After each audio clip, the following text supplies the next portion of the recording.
ঢালিউড চিত্রনায়িকা পরীমনিকে নতুন পর্দায় নতুন রূপে দেখার অপেক্ষায় ছিলেন ভক্তরা দীর্ঘদিন ধরে। অবশেষে সেই অপেক্ষার অবসান হতে যাচ্ছে। নতুন বছরের শুরুতে গোলাপ নামের নতুন সিনেমা নিয়ে ফিরছেন এই জনপ্রিয় অভিনেত্রী। সিনেমাটির নির্মাণ ঘোষণা আসার পর প্রায় 11 মাস পার হলেও কাহিনী জটিলতার কারণে শুটিং শুরু করা সম্ভব হয়নি। এতে হতাশ হয়ে পড়েন পরীমনি ভক্তরা।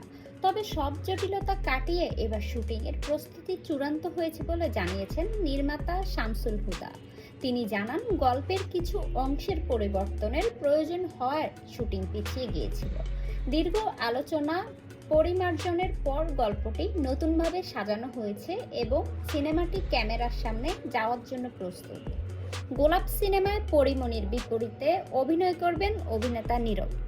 ছোট শহরের রাজনৈতিক বাস্তবতা, উত্তেজনা ও রহস্যকে কেন্দ্র করে নির্মিত হবে সিনেমাটি।